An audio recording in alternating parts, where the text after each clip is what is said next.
എല്ലാവർക്കും സ്വാഗതം. ഇന്ന് ഞാൻ ഇന്നത്തെ വിഷയം വീണ്ടും സർക്കാർ ജീവനക്കാരിലേക്ക് തന്നെയാണ്. ഞാൻ ഈ വീഡിയോയിൽ പറയുന്നത് നാഷണൽ പെൻഷൻ NPSകാർ ആ നാഷണൽ പെൻഷൻ സ്കീമിൽ ഉൾപ്പെട്ട അല്ലെങ്കിൽ കോൺട്രിബ്യൂട്ടറി പെൻഷൻ സ്കീമിൽ ഉൾപ്പെട്ട ജീവനക്കാർക്ക് സ്റ്റാറ്റ്യൂട്ടറി പെൻഷൻകാരേക്കാൾ ഏതെല്ലാം കാര്യങ്ങളിൽ മെച്ചമുണ്ട്, സ്റ്റാറ്റ്യൂട്ടറിക്കാരേക്കാൾ ഏതൊക്കെ കാര്യങ്ങളിൽ പോരായ്മകളുണ്ട് എന്ന കാര്യങ്ങളാണ് ചർച്ച ചെയ്യുന്നത്. ഇവിടെ ഞാൻ ആരാണ് മിടുക്കര്, NPSകാരാണോ സ്റ്റാറ്റ്യൂട്ടറിക്കാരാണോ മിടുക്കരെന്നൊന്നും പറയുന്നില്ല. അതൊക്കെ നമ്മൾ ജീവനക്കാർക്ക് വേണ്ടി മാത്രം വിടുകയാണ്. ഇത് പറയാനുള്ള ഒരു കാര്യം എന്താണെന്ന് വെച്ചാൽ, ഞാൻ കഴിഞ്ഞ മാസം NPSുമായി ബന്ധപ്പെട്ട ഒരു വീഡിയോ ഇട്ടപ്പോൾ അതിൻ്റെ കമൻറ്റ് ബോക്സിൽ ഒരു അഭിപ്രായം വന്നു. അഭിപ്രായം ഇങ്ങനെയായിരുന്നു: ഞങ്ങളുടെ അടുത്തു നിന്ന് പണം പിടുങ്ങി ഞങ്ങൾക്ക് പെൻഷൻ തരുന്ന സ്കീം എന്നാണ്. ഞങ്ങളുടെ അടുത്ത് നിന്ന് പണം പിടുങ്ങി ഞങ്ങൾക്ക് പെൻഷൻ തരുന്ന സ്കീം എന്നാണ് അതിൽ ഒരു കമന്റ് വന്നത്. അതിൽ പകുതി ശരിയുണ്ട്. ആ ശരി എന്ന് പറയുന്നത് ജീവനക്കാരെടുത്തു നിന്നും പണം പിടുങ്ങുന്നുണ്ട് പെൻഷൻ തരാൻ. എന്നാൽ പകുതി എന്താണെന്ന് പറഞ്ഞാൽ അത്ര തന്നെ തുക സർക്കാരും കോൺട്രിബ്യൂട്ട് ചെയ്യുന്നുണ്ട്. അതാണ് നമ്മൾ മനസ്സിലാക്കേണ്ട കാര്യം. അത് വിശദീകരിക്കുമ്പോൾ ഞാൻ ആദ്യം രണ്ട് വിഭാഗങ്ങളുടെയും NPSന്റെയും സ്റ്റാറ്റ്യൂട്ടറിയുടെയും മേന്മകളും കോട്ടങ്ങളുമാണ് നമ്മൾ പറയുന്നത്. ഞാൻ ആദ്യം NPSന്റെ ഒരു മേന്മയിലേക്കാണ് കടക്കുന്നത്.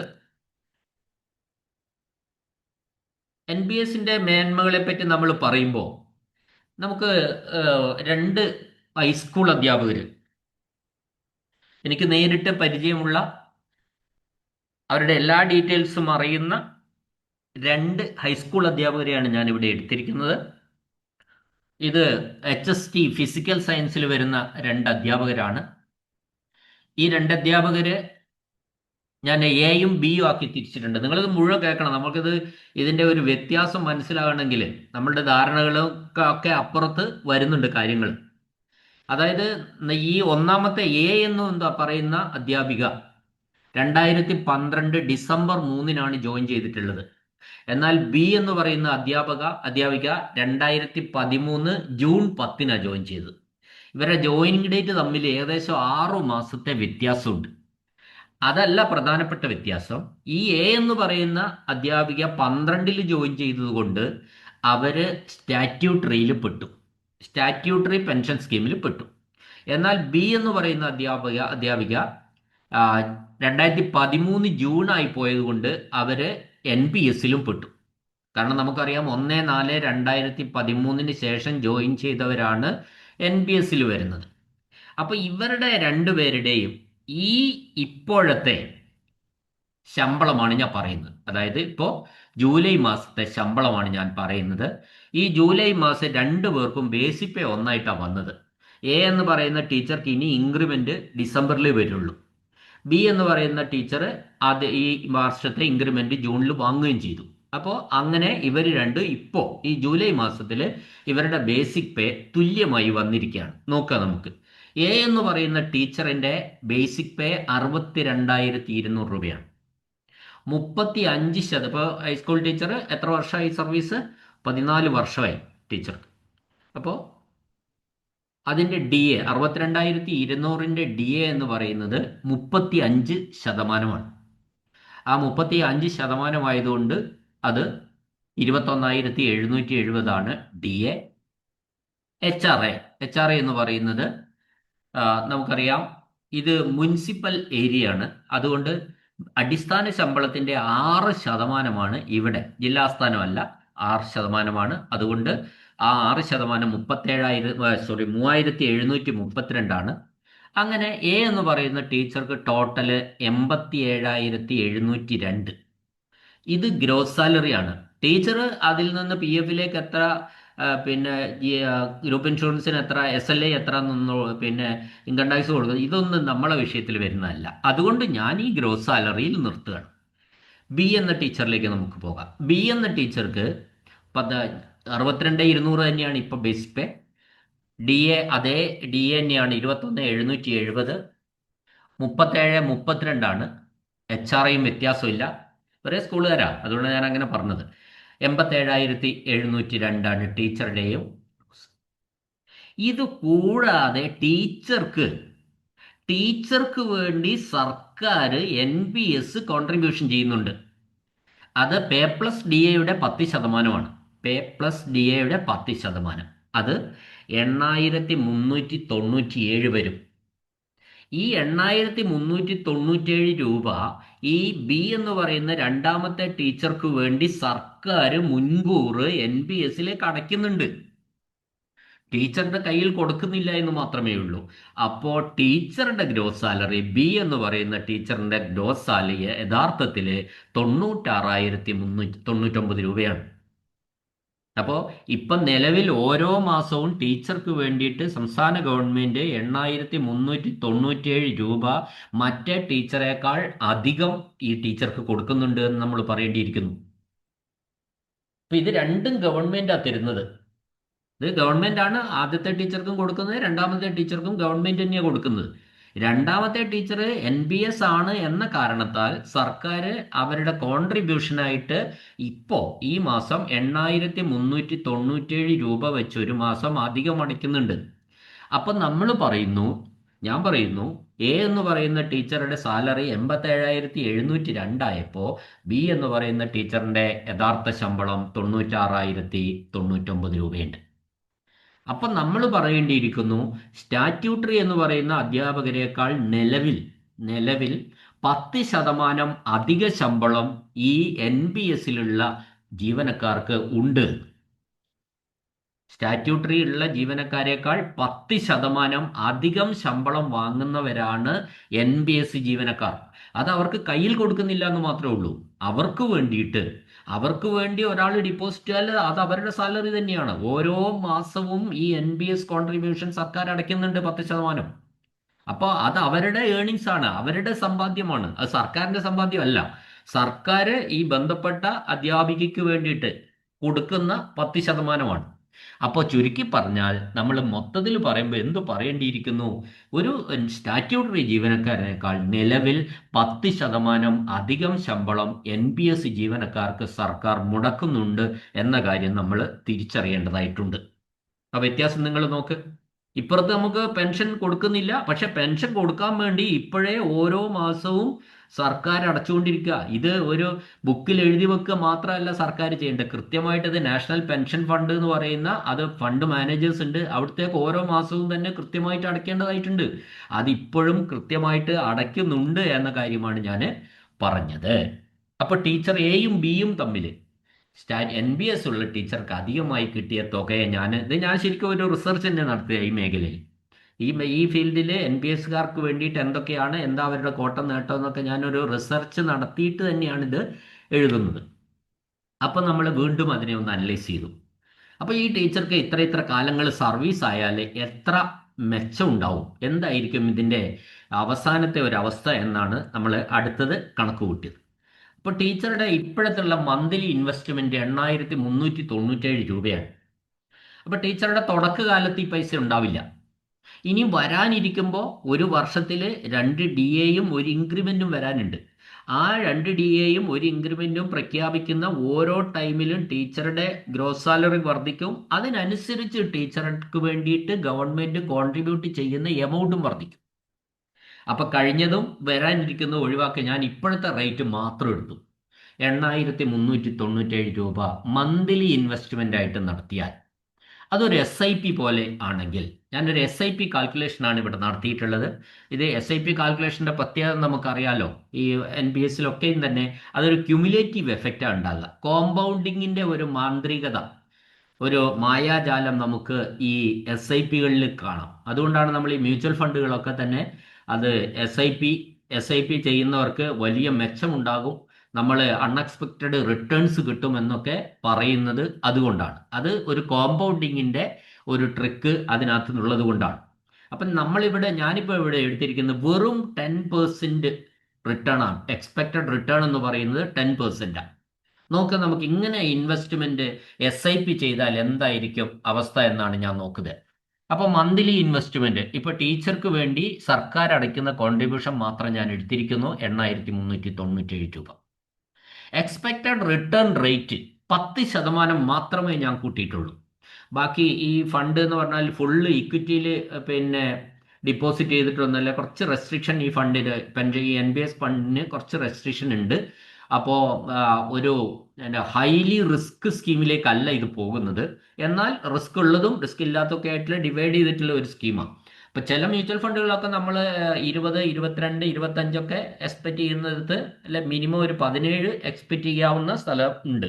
പക്ഷെ നമുക്ക് അത് വേണ്ട. ഇവിടെ 10%, വെറും 10%, അത് ഏറ്റവും എൻ്റെ ഒരു പ്രതീക്ഷയിൽ ഒരു എക്സ്പെക്റ്റഡ് റിട്ടേൺ എന്ന് പറഞ്ഞാൽ ഏറ്റവും ഒരു ലോവസ്റ്റ് പെർസെൻറ്റേജാണ്. അതെടുത്തു. ടൈം പീരീഡ് 25 വർഷം.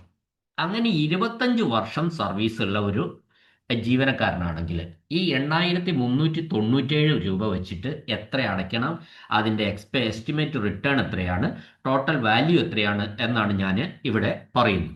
അപ്പോൾ അങ്ങനെയാണ് 8,397 രൂപ വെച്ച് അടച്ചാൽ 25,19,100 രൂപ നമ്മൾ അടയ്ക്കും. നമ്മൾക്ക് വേണ്ടിയിട്ട് ഇത് നമ്മൾ അടയ്ക്കുന്നതല്ല ഞാൻ കൂട്ടുന്നത്. ഇത് സർക്കാർ മാത്രം ജീവനക്കാർക്ക് വേണ്ടി കോൺട്രിബ്യൂട്ട് ചെയ്യുന്നത് മാത്രമേ ഞാൻ എടുത്തിട്ടുള്ളൂ. ജീവനക്കാരെടുത്തുനിന്ന് പിടിക്കുന്നത് എടുത്തിട്ടില്ല. ഇത് സർക്കാർ കോൺട്രിബ്യൂഷൻ മാത്രമാണ്, നമ്മൾ ഓർമ്മിക്കുക. അപ്പൊ 25,19,100 രൂപ സർക്കാർ 25 വർഷത്തേക്ക് ഈ ജീവനക്കാരന് വേണ്ടിയിട്ട് ഡിപ്പോസിറ്റ് ചെയ്തിട്ടുണ്ടാവും. അതിലെ 10% വെച്ചിട്ടുള്ള റിട്ടേൺ എന്ന് പറയുന്നത് എസ്റ്റിമേറ്റഡ് റിട്ടേൺ 79,19,711 രൂപയാണ്. ഇത്തരത്തിൽ 8,397 വരെ വെച്ച് SIP പോലെ സർക്കാർ ഓരോ മാസവും അടച്ചാൽ 25 വർഷം കഴിയുമ്പോൾ അത് 79,19,711 രൂപ അതിൻ്റെ റിട്ടേൺ ഉണ്ടാവും. ഇത് രണ്ടും കൂടി നമ്മൾ ഇൻവെസ്റ്റഡ് എമൗണ്ടും റിട്ടേണും കൂടി കൂടിയാൽ എത്ര ഉണ്ടാവുമെന്ന ടോട്ടൽ വാല്യൂ 1,43,80,811 രൂപ ഉണ്ടാവും. 1,43,80,811 രൂപ. സോറി, അതല്ല, 1,04,38,810. അതാ കറക്റ്റ് പറഞ്ഞപ്പോൾ തെറ്റിയതാണ്. 1,04,38,811 രൂപ അയാൾക്ക് കിട്ടും. 25 വർഷം സർവീസുകാരനെയാണ് ഞാൻ എടുത്തിട്ടുള്ളത്.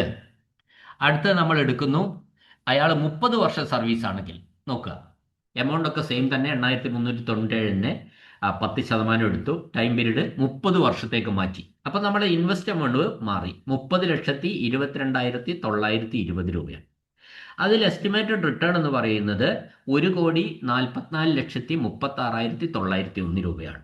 അങ്ങനെയെങ്കിൽ ഇത് രണ്ടും കൂടി ടോട്ടൽ വാല്യൂ 1,74,54,821 രൂപയാണ്. അങ്ങനെയെങ്കിൽ റിട്ടേൺ നോക്കുക. 5 വർഷത്തെ വ്യത്യാസത്തിൽ ഇവിടെ റിട്ടേൺ മാറിയത് കണ്ടില്ലേ? 70 ലക്ഷം രൂപയാണ് 5 വർഷം കൊണ്ട് റിട്ടേണിൽ ചേഞ്ച് വന്നത്. അപ്പോൾ ഈ സ്കീമുകൾ എന്ന് പറയുന്നത് ലോങ് ടേമിൽ നീളം കൂടുന്തോറും കൂടുതൽ കൂടുതൽ പ്രോഫിറ്റ് തരും എന്നാണ് ഇതിൻ്റെ അർത്ഥം. അടുത്തത് 35 വർഷത്തേക്ക് എടുത്തിരിക്കുന്നു. ഇതേ എമൗണ്ട് 10%. 35 വർഷമാണെങ്കിൽ അത് ഇൻവെസ്റ്റഡ് എമൗണ്ട് എന്ന് പറയുന്നത് 35,26,740 വരും. അതിലെ എസ്റ്റിമേറ്റഡ് റിട്ടേൺ എന്ന് പറയുന്നത് 2,52,40,487 രൂപ വരും. അതിലെ ടോട്ടൽ വാല്യൂ എന്ന് പറയുന്നത് 2,87,67,227 രൂപ വരും. എത്ര? 35 വർഷം ഇതേമാതിരി നമ്മൾ ഇൻവെസ്റ്റ് ചെയ്തു.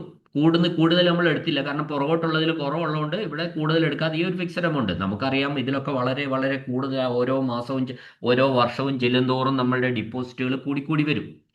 അപ്പോൾ ഇവിടെ 35 വർഷത്തേക്ക് 2,87,67,227. ഇവിടെ ഇനി നമ്മൾ കാണിച്ചു കൂടാം. ഇതാ 25 വർഷത്തേക്കാണെങ്കിൽ ഈ രീതിയിലാണ് പോകുന്നതെങ്കിൽ 1,04,33,811 രൂപ. 30 വർഷത്തേക്കാണെങ്കിൽ 1,74,59,821 രൂപ. 35 വർഷത്തേക്കാണെങ്കിൽ 2,87,67,227 രൂപ. അപ്പൊ ഇത് സർക്കാർ കോൺട്രിബ്യൂട്ട് ചെയ്യുന്നത് മാത്രം 35 വർഷം 25 വർഷം 30 വർഷം 35 വർഷം എടുത്താൽ ഞാൻ സർക്കാർ കോൺട്രിബ്യൂട്ട് ചെയ്യുന്നത് മാത്രം ഇത്രയും തന്നെ ജീവനക്കാരെടുത്തു നിന്നും കോൺട്രിബ്യൂഷൻ പിടിക്കുന്നുണ്ട്. ഇത്രയും തന്നെ ജീവനക്കാരെടുത്തു നിന്നും കോൺട്രിബ്യൂഷൻ പിടിക്കുമ്പോൾ അതിന്റെ എമൗണ്ട് എന്ന് പറയുന്നത് ഇതിന്റെ ഇരട്ടിയാവും. അപ്പൊ ഞാൻ പറഞ്ഞു വന്നത് എന്താന്ന് വെച്ചാല് ജീവനക്കാരുടെ അടുത്തുനിന്ന് പിടിച്ചിട്ട് മാത്രമല്ല ഈ കോൺട്രിബ്യൂട്ടറി പെൻഷൻ കൊടുക്കുന്നത് എന്ന കാര്യവും അതിന്റെ തുക ഏതൊക്കെ രീതിയിൽ വരും എന്ന് മനസ്സിലാക്കാൻ വേണ്ടി മാത്രമാണ് ഇങ്ങനെ ഒരു ഫിഗർ ഒരു എക്സാമ്പിൾ ഞാൻ എടുത്തത്. അത് ഇതിലൊരു എതിർവാദം എന്താ? ഇതിലൊരു എതിർവാദം ആർക്കും ഉന്നയിക്കാം. ഇതൊരു എക്സ്പെക്റ്റഡ് റിട്ടേൺ അല്ലേ എന്നാണ്. അതെ, എക്സ്പെക്റ്റഡ് റിട്ടേൺ തന്നെയാണ്. അങ്ങനെയും നമുക്ക് കണക്ക് കൂട്ടാൻ പറ്റുള്ളൂ. ഓരോ സ്കീമുകളിലും നമുക്ക് എക്സ്പെക്റ്റഡ് റിട്ടേൺ തന്നെ കണക്ക് കൂട്ടാൻ പറ്റുള്ളൂ. അതൊരു വശം. ഞാൻ ചോദിക്കട്ടെ, ഇപ്പുറത്ത് നമ്മൾ സ്റ്റാറ്റ്യൂട്ടറി പെൻഷനും ഒക്കെ കൊടുക്കുന്നു പറയുന്നു. ആ പെൻഷൻ ഒരു സുപ്രഭാതത്തിൽ കൊടുക്കാൻ സംസ്ഥാന ഗവൺമെന്റ് നിർവാഹം ഇല്ലാതെ വന്നാലോ? അത് പോയില്ലേ? അങ്ങനെ തന്നെ കൂട്ടാൻ പറ്റുള്ളൂ. ഒന്നും നമുക്ക് 100% പെർഫെക്റ്റ് ആയിട്ട് കണക്ക് കൂട്ടാൻ കഴിയില്ല എന്നുള്ളതാണ് സത്യം. ഇപ്പുറത്ത് പെൻഷൻ കിട്ടുന്നതിന് പോലും എന്ത് ഷുവർട്ടി? ഒരു ഷുവർട്ടി ഇല്ല, ഒരു ഉറപ്പുമില്ല. നാളെ മറ്റെന്തെങ്കിലും ഈ പെൻഷനായ ജീവനക്കാരൊക്കെ നാളെ മറ്റെന്തെങ്കിലും പണിക്ക് പോകേണ്ടി വന്നാൽ പോകേണ്ടി വരും. അല്ലാതെ കൊടുക്കാൻ നിവൃത്തിയില്ലെങ്കിൽ അതില്ലാതായി പോവും. ഇതൊക്കെ സംഭവിക്കാവുന്ന കാര്യങ്ങളാണ്. അപ്പോൾ അതുകൊണ്ട് ഇതും സംഭവിക്കാം അതും സംഭവിക്കാം എന്ന് നമുക്ക് പറയേണ്ടിയിരിക്കുന്നു. അതാണ് ഞാൻ പറഞ്ഞ മറ്റൊരു കാര്യം. അപ്പോൾ ഇതാണ് അതിൻ്റെ നമ്മൾ മനസ്സിലാക്കേണ്ട കാര്യം എന്താണെന്ന് വെച്ചാൽ ഇവിടെ ഗവൺമെന്റ് കോൺട്രിബ്യൂഷൻ മാത്രം കണക്ക് കൂട്ടുമ്പോൾ എടുത്ത കണക്കാണ്. അതാണ് ഇവിടെ പ്രത്യേകമായിട്ടുള്ളത്. അപ്പോൾ ഇത് പിന്നെ കാണിക്കാനുള്ള പ്രധാനപ്പെട്ട കാരണം എന്ന് വെച്ചാൽ ഈ എൻ പി എസ്സുകാരല്ലാത്തവരൊക്കെ തന്നെ മനസ്സിലാക്കി വെച്ച അയ്യോ എൻ പി എസ്സുകാർ പാവങ്ങൾ അവരുടെ അടുത്തുനിന്ന് മാത്രം പണം പിടിക്കുന്നു എന്നാണ്. അങ്ങനെയല്ല. ഗവൺമെന്റ് കോൺട്രിബ്യൂഷൻ കൊടുക്കുമ്പോൾ യഥാർത്ഥത്തിൽ അവിടെ സംഭവിക്കുന്നത് എന്താണെന്ന് വെച്ചാൽ നിലവിലുള്ള ജീവനക്കാർ വാങ്ങുന്ന ശമ്പളത്തെക്കാൾ 10% ശമ്പളം എൻ പി എസ്സുകാർ അധികം വാങ്ങുന്നുണ്ട് എന്നുള്ളതാണ് ഒരു പച്ച സത്യം. അത് പറയാതിരിക്കാൻ വയ്യ. പക്ഷെ അവർക്ക് പോരായ്മകളുണ്ട്. അത് ഞാൻ പോരായ്മകൾ കൃത്യമായിട്ട് പറയാം. അപ്പോൾ ഇതാണ് അതിനെ സംബന്ധിച്ച് പറയാനുള്ള ഒരു കാര്യം. ഇനി മറ്റൊരു കാര്യം, എൻ ബി എസ്സുകാരുടെ ഒരു മേന്മ എന്ന് പറയാനുള്ളത് 60 വയസ്സിലാണ് റിട്ടയർമെന്റ്. 60ാമത്തെ വയസ്സിലാണ് റിട്ടയർമെന്റ് വരുന്നുള്ളൂ. അതായത് സ്റ്റാറ്റ്യൂട്ടറി പെൻഷൻകാരെക്കാൾ 4 വർഷം അധിക സർവീസ് കിട്ടുന്നു എന്നുള്ളതാണ് മറ്റൊരു വ്യത്യാസം. ഇപ്പൊ 4 വർഷം അധികം കിട്ടുമ്പോൾ എന്തൊക്കെയാ അതിന്റെ മെച്ചങ്ങള്? ചിലപ്പോ ചിലര് ഇപ്പൊ 22ാമത്തെ വർഷത്തെ ഗ്രേഡ് വാങ്ങേണ്ട ഒരാള്, അപ്പൊ കൂട്ടത്തിൽ പറയട്ടെ, ഈ 20 വർഷത്തിൽ താഴെയുള്ളവർക്ക് ഈ സ്കീം, NPS സ്കീം എൻ്റെ അഭിപ്രായത്തിൽ വലിയ മെച്ചമൊന്നും ഉണ്ടാവില്ല എന്ന് അതിനേക്ക് ഞാൻ വരുന്നുണ്ട്. 20 വർഷം അതിൽ കുറവൊക്കെ സർവീസ് ആണെങ്കിൽ NPS വലിയൊരു തുക ഉണ്ടാക്കാൻ അവർക്ക് കഴിയില്ല എന്ന കാര്യം ഒരു സംശയമില്ലാത്ത കാര്യമാണ്. അപ്പം ചെറിയ സർവീസ് ഉള്ളവർക്ക് നിർബന്ധമായിട്ടും മറ്റെന്തെങ്കിലും സ്കീം തുടങ്ങിയാൽ മാത്രമേ ഒരു ഫ്യൂച്ചറിൽ ഒരു ലൈഫ്, അവരുടെ റിട്ടയർമെന്റ് ലൈഫൊക്കെ സെക്യൂർ ആവുള്ളൂ എന്ന കാര്യത്തിൽ തർക്കമില്ല. അപ്പോൾ 60 വയസ്സ് പെൻഷൻ പ്രായം ആകുമ്പോൾ ചില ആൾക്കാരൊക്കെ എന്താണെന്ന് വെച്ചാൽ ഇപ്പോൾ 27 വർഷത്തെ ഗ്രേഡ് കിട്ടേണ്ട ഒരാളുണ്ടാവും. ചില കാറ്റഗറിയിലൊക്കെ 27 വർഷത്തെ ഗ്രേഡ് ഉണ്ട്, 28 വർഷത്തെ ഗ്രേഡ് ഉണ്ട്. അത് ചിലപ്പോൾ 26 വർഷം ആകുമ്പോഴേക്ക് അവർ റിട്ടയർ ആയി.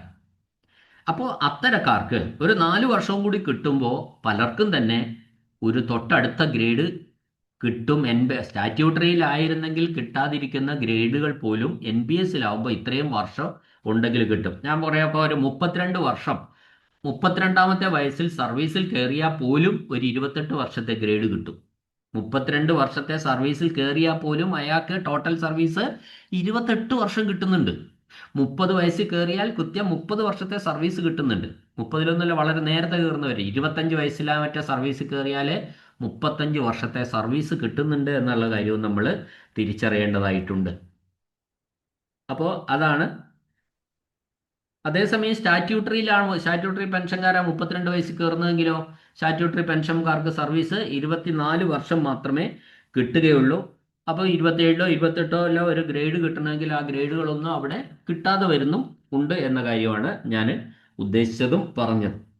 ഇനി NPS-ൽ എന്തൊക്കെയാണ് പോരായ്മകൾ? അതാണ് നമ്മൾ നോക്കുന്നത്. NPS-ലെ പോരായ്മകൾ എന്ന് പറയുന്നത് സ്റ്റാറ്റ്യൂട്ടറി പെൻഷൻ കിട്ടുന്നില്ല. അതായത് ഈ കോൺട്രിബ്യൂട്ടറിയിൽ നിന്ന് കോൺട്രിബ്യൂട്ടറി ജീവനക്കാരനും ഗവൺമെന്റും കോൺട്രിബ്യൂട്ട് ചെയ്യുന്ന ആ തുക അവിടെ ഫണ്ട് മാനേജർമാര് ബിസിനസ് നടത്തുകയാണ്, അല്ലാതെ ഒരിടത്ത് സൂക്ഷിച്ചു വെച്ചിരിക്കുകയല്ല. ആ ഫണ്ടുകൾ യൂട്ടിലൈസ് ചെയ്ത് ഡെപ്റ്റ് ഫണ്ട് മണി മാർക്കറ്റിൽ ധാരാളം രീതിയിൽ ഇൻവെസ്റ്റ്മെന്റ് നടത്തി നമുക്ക് വേണ്ടിയിട്ട് അവിടെ പണം വളർത്തി ആ ഒരു പണമാണ് നമുക്ക് അവസാനം കിട്ടുന്നത് എത്രയാണോ അതാണ് കിട്ടുന്നത്. ഇപ്പം ഈ റിട്ടേൺ എന്ന് പറയുന്നത് ഈ അടുത്ത കാലത്ത് റിട്ടേണുകൾ വളരെ വലുതായിട്ട് വന്നിട്ടില്ല. അതിൻ്റെ കാരണം എന്ന് പറഞ്ഞാൽ ഈ ഇന്ത്യൻ ഷെയർ മാർക്കറ്റുകളൊക്കെ തന്നെ സ്റ്റോക്ക് മാർക്കറ്റുകളൊക്കെ തന്നെ കഴിഞ്ഞ 5, 6, 7, 8 വർഷമായിട്ട് ഒരു ഡിമ്മായിട്ട് നിൽക്കുകയാണ്. അപ്പോൾ എപ്പോഴാണോ അത് ബുള്ളാവുന്നത് ആ സമയത്താണ് നമുക്ക് അതിൻ്റെ ഒരു പ്രോഫിറ്റ് കിട്ടുക. അതൊരു സൈക്ലിക് ആയിട്ട് വരുന്ന ഒരു പ്രോസസ്സാണ്. അപ്പോൾ നമ്മളുടെ അങ്ങനെ വരുമ്പോൾ ഈ സ്റ്റാറ്റ്യൂട്ടറി പെൻഷൻ അല്ല കിട്ടുന്നത്. അവർ കോൺട്രിബ്യൂട്ട് ചെയ്ത് ഗവൺമെൻറ് കോൺട്രിബ്യൂഷനും ഇവരുടെ കോൺട്രിബ്യൂഷനും കൂടിയിട്ട് ഒരു ബൾക്ക് എമൗണ്ട് ഉണ്ടാവുകയും ആ ബൾക്ക് എമൗണ്ടിൽ ഇത്ര ശതമാനം നമ്മൾ പിൻവലിക്കുകയും ചെയ്ത് ബാക്കി ശതമാനം അവിടെ ഇട്ട് അതിൽ നിന്നാണ് ഈ പെൻഷൻ തരുന്നത്. അപ്പോൾ രണ്ടുപേരുടെയും കോൺട്രിബ്യൂഷൻ വെച്ചിട്ടാണ് പെൻഷൻ തരുന്നത് എന്നുള്ളതാണ് ഇതിൻ്റെ ഒരു പോരായ്മയായിട്ട് പറയാൻ പറ്റുന്നത്. അപ്പോൾ അതുകൊണ്ട് തന്നെ സ്റ്റാറ്റ്യൂട്ടറി പെൻഷൻ അവർക്ക് കിട്ടുന്നില്ല. രണ്ടാമത്തെ പോരായ്മ എന്താണ്? 20 വർഷത്തിൽ താഴെയുള്ളവരാണെങ്കിൽ, ആകെ സർവീസ് 20 വർഷത്തിലും താഴെയുള്ളവരാണെങ്കിൽ ഈ പറയുന്ന പെൻഷനൊക്കെ വളരെ തുച്ഛമായിരിക്കും. അത് ഒരു ജീവിക്കാൻ വേണ്ടി റിട്ടയർമെൻറ്റ് ലൈഫിൽ ജീവിക്കാൻ വേണ്ടി അത്രയും മതിയാവില്ല എന്ന കാര്യമാണ് ഇതിൽ പറയാനുള്ളത്. മറ്റൊന്ന് കമ്മ്യൂട്ടേഷൻ ലഭിക്കുന്നില്ല എന്നുള്ള.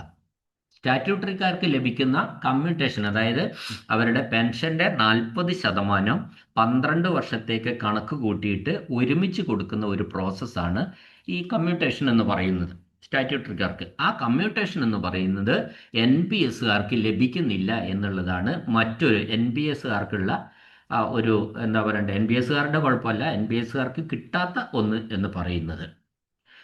അടുത്തത് പറയാനുള്ളത് NPS-കാർക്ക് DCRG കിട്ടുന്നില്ല ഇപ്പോൾ. പക്ഷെ ഗവൺമെന്റ് അത് കൊടുക്കുമെന്നാണ് പറഞ്ഞിരിക്കുന്നത്, DCRG. അപ്പോൾ DCRG എന്ന് പറയുന്നത് ഡെത്ത് കം റിട്ടയർമെന്റ് ഗ്രാറ്റുവിറ്റി ആണ്. അത് കേന്ദ്ര ഗവൺമെന്റ് DCRG അനുവദിച്ച്, നമുക്കറിയാം കേന്ദ്ര ഗവൺമെന്റ് ജീവനക്കാർ മുഴുവൻ NPS-കാരാണ്. അവർക്ക് DCRG ഓൾറെഡി അനുവദിച്ചിട്ടുണ്ട്. അപ്പോൾ ആ അനുവദിച്ചത് നമുക്ക് സംസ്ഥാന ഗവൺമെന്റിനും പ്രാവർത്തികമാക്കും എന്നാണ് പറയുന്നത്. DCRG എന്ന് പറയുന്നത് നമ്മൾ പിരിഞ്ഞു പോകുമ്പോൾ കൊടുക്കുന്ന ഒരു ബൾക്ക് എമൗണ്ട് ആണ് DCRG. അതായത് ഒരു വർഷത്തെ സർവീസിന് 1/2 മാസത്തെ ശമ്പളം, അതാ കണക്ക്. അത് കൂട്ടുന്നത് Pay+DA മാത്രമാണ്. HRA ഒഴിവാക്കി പേയും DAയും അവസാനത്തെ മാസത്തെ പേയും DAയും കൂടി കൂട്ടിയ സംഖ്യയെ സർവീസ് എത്ര വർഷമുണ്ടോ അതിൻ്റെ പകുതി കൊണ്ട് ഗുണിച്ചിട്ട് കിട്ടുന്ന തുകയാണ് ഈ DCRG എന്ന് പറയുന്നത്. പരമാവധി 17 ലക്ഷം രൂപ വരെയാണ് ഈ DCRG കൊടുക്കുക. അപ്പോൾ സ്വാഭാവികമായിട്ട് ഇപ്പോൾ നിലവിൽ ഞാനിപ്പോൾ ഈ പറയുന്ന സമയത്ത് DCRG അനുവദിക്കപ്പെട്ടിട്ടില്ല. പക്ഷെ അത് അനുവദിക്കും എന്നാണ് പറയുന്നത്. അപ്പോൾ അതും ഈ NPS-കാർക്ക് കിട്ടാത്ത ഒന്നാണ്. അപ്പോൾ ഇനി നമ്മൾ ഈ സ്റ്റാറ്റ്യൂട്ടറി പെൻഷൻകാരെ പറ്റി പറയാം. അവരുടെ മെച്ചങ്ങൾ എന്തൊക്കെയാണ്, ദോഷങ്ങൾ എന്തൊക്കെയാണ്? ഒന്ന്, ഗുണം എന്ന് പറഞ്ഞാൽ 30 വർഷത്തെ സർവീസിന് അവസാനത്തെ 10 മാസത്തെ അടിസ്ഥാന ശമ്പളത്തിന്റെ ശരാശരിയുടെ 50% പെൻഷൻ കിട്ടുന്നു എന്നുള്ളതാണ്. 30 വർഷത്തെ സർവീസിന് അവസാന ശമ്പളത്തിന്റെ ഏകദേശം 50% പെൻഷനായിട്ട് കിട്ടുന്നു. സർവീസ് കുറയുന്നതിനനുസരിച്ച് പെൻഷനും കുറയും. അതൊരു പോരായ്മയാണ്. സർവീസ് ഇപ്പോൾ 20 വർഷമേ ഉള്ളെങ്കിൽ അവസാനത്തെ ശമ്പളത്തിന്റെ പകുതിയെ 20/30 കൊണ്ട് ഗുണിക്കും. അപ്പം പെൻഷൻ വളരെ ഇങ്ങോട്ട് കുറയും. നമുക്ക് അവസാനത്തെ ശമ്പളത്തിന്റെ 30%-ലേക്കൊക്കെ കുറഞ്ഞു വരും. മറ്റൊന്ന്, മിനിമം പെൻഷൻ സമ്പ്രദായം ഈ സ്റ്റാറ്റ്യൂട്ടറിയിൽ ഏർപ്പെടുത്തിയിട്ടുണ്ട്. മിനിമം പെൻഷൻ ഇത്ര എന്നുള്ള ഒരു രീതി സ്റ്റാറ്റ്യൂട്ടറി പെൻഷൻ സമ്പ്രദായത്തിൽ ഏർപ്പെടുത്തിയിട്ടുണ്ട്. മറ്റൊന്ന്, ഈ പെൻഷൻ ആകുമ്പോൾ സ്റ്റാറ്റ്യൂട്ടറിയിൽ അടിസ്ഥാന പെൻഷന് ഡിയർനെസ് റിലീഫ്, അതായത് ക്ഷാമ ആശ്വാസം എന്ന രീതിയിൽ ആ വാക്ക് അത് അനുവദിക്കപ്പെട്ടിട്ടുണ്ട്. DCRG ലഭിക്കുന്നു. അതും ഈ സ്റ്റാറ്റ്യൂട്ടറിയുടെ ഒരു മേന്മയാണ്. മറ്റൊന്ന്, ഫാമിലി പെൻഷൻ ലഭിക്കുന്നു. അത് നമ്മൾ ഇല്ലാതായി കഴിഞ്ഞാൽ, പെൻഷനർ ഇല്ലാതായി കഴിഞ്ഞാൽ പെൻഷനറുടെ സ്പൗസിന് പ്രത്യേകിച്ച്, പിന്നെ മറ്റ് ചെറിയ ഇതൊക്കെ ഉണ്ട്, അത് ഞാൻ ഇതിൽ പെടുത്തുന്നില്ല, പ്രത്യേകിച്ച് സ്പൗസിന് ജീവിതകാലം മുഴുവൻ പിന്നീട് ജീവിക്കാനുള്ള ഒരു ജീവനാംശമായിട്ട് ഫാമിലി പെൻഷൻ കൊടുക്കുന്നു എന്നതും ഈ സ്റ്റാറ്റ്യൂട്ടറി പെൻഷൻ്റെ ഒരു മെച്ചമായിട്ട് നമ്മൾ പറയേണ്ടിയിരിക്കുന്നു. ഇനി സ്റ്റാറ്റ്യൂട്ടറി പെൻഷൻകാർക്ക് എന്തൊക്കെ പോരായ്മകളാണ് ഉള്ളതെന്ന് വെച്ചാൽ എൻ പി എസുകാരെ വെച്ച് നോക്കുമ്പോൾ സ്റ്റാറ്റ്യൂട്ടറിക്കാർ 56 വയസ്സിൽ പിരിഞ്ഞു പോകണം. മറ്റൊരേക്കാൾ 4 വർഷം കുറവാണ്. നേരത്തെ സർവീസ് തീരുന്നതിനാൽ പല ഗ്രേഡുകളും അവർക്ക് ലഭിക്കുന്നില്ല. പിന്നൊന്ന്, സ്റ്റാറ്റ്യൂട്ടറിക്കാർക്ക് എൻ പി എസുകാരേക്കാൾ 10% ശമ്പളം കുറവാണ് ഇപ്പോൾ ലഭിക്കുന്നത്. അതായത് സ്റ്റാറ്റ്യൂട്ടറിക്കാർക്ക് ഗവൺമെന്റ് കോൺട്രിബ്യൂഷൻ കിട്ടുന്നില്ല. അതുകൊണ്ട് 10% സാലറി കുറച്ചു മാത്രമേ കിട്ടുന്നുള്ളൂ എന്നതാണ് ഒരു സത്യം. അപ്പോൾ സ്റ്റാറ്റ്യൂട്ടറിയിലും എന്താണ്, കുറഞ്ഞ സർവീസ് ഉള്ളവർക്ക് കുറഞ്ഞ പെൻഷൻ തന്നെ ലഭിക്കുന്നുള്ളൂ. ഇപ്പം മിനിമം പെൻഷൻ പറയുന്ന ഒരു ടൈം എന്ന് പറയുന്നത് 10 വർഷമാണ്. സ്റ്റാറ്റ്യൂട്ടറിക്കാർക്ക് മിനിമം പെൻഷൻ കിട്ടണമെങ്കിൽ വേണ്ട ഒരു സർവീസ് 10 വർഷമാണ് പറയുന്നത്. പക്ഷെ 10-15 വർഷമുള്ളവർ, 20-20 താഴെ വർഷമൊക്കെ ഉള്ളവർക്കൊക്കെ തന്നെ തുച്ഛമായ പെൻഷൻ തന്നെയാണ് സ്റ്റാറ്റ്യൂട്ടറിയിലും കിട്ടുന്നത്. അതിൻ്റെ കണക്കുകൂട്ടൽ ആ വിധത്തിലായതുകൊണ്ടാണ്. ഒന്നാമത് 10-18 വർഷം മാത്രം സർവീസ് ഉള്ളവരാകുമ്പം ബേസിക് പേ അത്രേ ഉയരുള്ളൂ, ഒരെണ്ണം. മറ്റൊന്ന്, അവർക്ക് ഈ ബേസിക് 18 വർഷം സർവീസ് എങ്കിൽ അവസാന ബേസിക് പേയുടെ 50%ന്റെ പകുതിയാക്കിയതിന് ശേഷം പകുതിയെ 18/30 കൊണ്ടാണ് ഗുണിക്കുക. അപ്പോൾ വീണ്ടും ആ പകുതിയിൽ നിന്ന് പുറകോട്ട് നന്നായിട്ട് പോരും. അപ്പോൾ ആ രീതിയിലുള്ള കുഴപ്പങ്ങളൊക്കെ ഉണ്ട് എല്ലാത്തിനും. പിന്നെ ഈ കമ്പാരിറ്റീവ്ലി ഈ രീതിയിൽ പറയുമ്പോൾ സ്റ്റാറ്റ്യൂട്ടറി മെച്ചാണ്. മറ്റിപ്പം നിലവിൽ ആ സ്റ്റാറ്റ്യൂട്ടറി മെച്ചം അല്ല എന്ന് പറഞ്ഞിട്ടും കാര്യമില്ല. അല്ല, പിന്നെ എൻ പി എസിൽ നിലവിലെ എൻ പി എസ് എന്ന് പറയുന്ന നാഷണൽ പെൻഷൻ സ്കീം എന്ന് പറയുന്ന സ്കീമിൽ നിന്ന് ഒരു മാറ്റം, സ്റ്റാറ്റ്യൂട്ടറിയിലേക്ക് ഒരു മാറ്റം നിലവിൽ ആരുടെ ഭാഗത്തു നിന്നും അത്തരത്തിലൊരു നീക്കം ഉണ്ടാകുന്നില്ല. കഴിഞ്ഞ ഗവൺമെന്റും ഇതൊക്കെ പറഞ്ഞെങ്കിലും ഉത്തരവാക്കിയിട്ടില്ല. ഈ ഗവൺമെന്റും ആ രീതിയിലേക്ക് ഒരു നീക്കം ഇതുവരെ ഉറപ്പുള്ള പെൻഷൻ എന്നോ പിന്നെ ഇതൊക്കെ പറയുന്നില്ല. അതുകൊണ്ട് ഇപ്പോൾ പറയുന്നത് എന്താണെന്ന് വെച്ചാൽ എൻ പി എസുകാർക്ക് ഗവൺമെന്റിന്റെ കോൺട്രിബ്യൂഷൻ 10-ൽ നിന്ന് 14-ലേക്ക് ആക്കാൻ സാധ്യതയുണ്ട് എന്നാണ്. ഇപ്പോൾ കേന്ദ്ര ഗവൺമെന്റ് ഒക്കെ 14-ആക്കി, ഗവൺമെന്റ് കോൺട്രിബ്യൂഷൻ 14-ആക്കി. അപ്പോൾ ഗവൺമെന്റ് കോൺട്രിബ്യൂഷൻ 14-ആക്കി കഴിഞ്ഞാൽ ഒരു 30 വർഷം സർവീസ് ഒക്കെ ഉള്ളവർക്ക് ഭയങ്കരമായിട്ടുള്ള ഒരു മെച്ചം ഉണ്ടാവും എന്നാണ് എനിക്ക് തോന്നുന്നത്. അപ്പോൾ സംസ്ഥാന സർക്കാരും അത്തരത്തിൽ എനിക്ക് ഈ എൻ പി എസ് പോയി ഒരു സ്റ്റാറ്റ്യൂട്ടറി ഇനി തിരിച്ചു വരുമെന്നുള്ള കാര്യത്തിൽ എനിക്ക് തോന്നുന്നില്ല ഈ കേരളത്തിൽ. കാരണം അത് ഒരു ഗവൺമെന്റും അതിലേക്ക് വേണ്ടിയിട്ട് ഒരു മുന്നിട്ടിറങ്ങിയിട്ടില്ല എന്നുള്ളതാണ് സത്യം. ഇന്ന ഗവൺമെന്റ് എന്നല്ല. അപ്പോൾ ഇപ്പോൾ ഉള്ള ഗവൺമെന്റ് ആയാലും ആ സമീപനാണ്. നേരത്തെയുള്ള ഗവൺമെന്റും അത് നേരത്തെ ഒരു 10 വർഷക്കാലം സമയം ഉണ്ടായിട്ടും അവരും അത് കൊടുത്തില്ല, അത് തീരുമാനമാക്കി കൊടുത്തില്ല. കാരണം അതിനും പല പ്രശ്നങ്ങളൊക്കെ ഉണ്ടായിരുന്നു. കാരണം എന്താണെന്ന് വെച്ചാൽ നമുക്ക് ഈ എൻ ബി എസിൽ അടച്ച പൈസ എന്ത് ചെയ്യും, അതിനിടയിൽ റിട്ടയർ ചെയ്തവരെ എന്ത് ചെയ്യും, ഇങ്ങനെയൊക്കെയുള്ള കുറേ കുഴപ്പങ്ങൾ അന്നേരവും ഉണ്ടായിരുന്നു. ഇതൊക്കെ കൊണ്ട് തന്നെ ഇതൊരു കീറാമുട്ടി പോലെയുള്ള പ്രശ്നമാണ്. അപ്പോൾ ഇപ്പോഴത്തെ ഒരു സാഹചര്യത്തിൽ എനിക്ക് തോന്നുന്നത് ഈ ഗവൺമെന്റ് കോൺട്രിബ്യൂഷൻ കുറച്ചുകൂടി കൂട്ടിക്കൊടുത്ത് പിന്നെ എൻ ബി എസ് തന്നെ തുടരാനായിരിക്കും സാധ്യത. ആ രീതിയിലാണ് ചർച്ചകൾ പോയിക്കൊണ്ടിരിക്കുന്നത്. ഓക്കെ, ഞാനൊരു വെറുതെ ഒരു ഇൻഫർമേറ്റീവ് വീഡിയോ ഇങ്ങനെ ഇട്ടു എന്ന് മാത്രമേ ഉള്ളൂ. ഇതിൽ പിന്നെ സ്റ്റാറ്റ്യൂട്ടറിയിലും മറ്റേ എൻ ബി എസിലും സ്റ്റാറ്റ്യൂട്ടറിയിൽ തന്നെയാണ്. സ്റ്റാറ്റ്യൂട്ടറി എന്താന്ന് വെച്ചാൽ മെച്ചം എന്താന്ന് വെച്ചാൽ അതൊരു സേഫാണ്. അതാണ് അതിൻ്റെ ഒരു പ്രധാന അഡ്വാൻറ്റേജ് എന്ന് പറയുന്നത് സ്റ്റാറ്റ്യൂട്ടറി. പക്ഷേ എൻ ബി എസിൽ അത്തരത്തിലുള്ള സേഫ് അല്ല, റിസ്ക്കും ഉണ്ട്. അതിനനുസരിച്ച് ഒരുപക്ഷെ നമ്മൾ എക്സ്പെക്ട് ചെയ്യുന്ന മാതിരിയുള്ള ഒരു പ്രോഫിറ്റും ഉണ്ടായിക്കൂടായില്ല.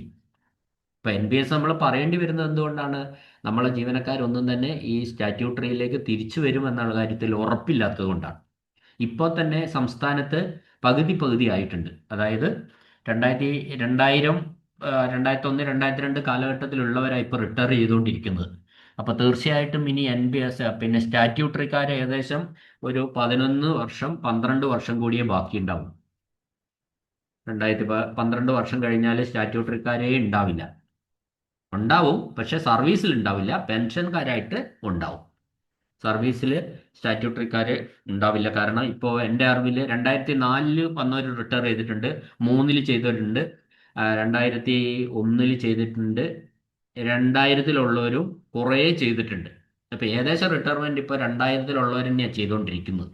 ഇപ്പോൾ അടുത്ത വർഷം അത് 2001 കൂടുതൽ അങ്ങനെ വരിക. അപ്പോൾ എല്ലാ സർവീസിലുള്ളവർ ഇനി ഒരു 12 വർഷം മാക്സിമം 13 വർഷം വരെ മാത്രമേ സർവീസിൽ സ്റ്റാറ്റ്യൂട്ടറിക്കാരുണ്ടാവുള്ളൂ. ബാക്കിയെല്ലാം NTSകാരായിട്ട് മാറും. ഓക്കെ, ഞാൻ വെറുതെ നിങ്ങൾ കേട്ട് ഞാൻ ജസ്റ്റ് ഒരു ഒരുപാട് പേർക്ക് ഇത് അറിയുന്നതാണ്, പക്ഷേ ഇത് അറിയാത്തവരും ഉണ്ട് എന്ന കാര്യം ഉള്ളത് കൊണ്ട് മാത്രമാണ് ഞാനിത് ഇതിലേക്ക് ഒരു ക്ലാസ് ആയിട്ട് ഇത് ഇട്ടത്. എന്നെ കേട്ട എല്ലാവർക്കും നന്ദി, നമസ്കാരം.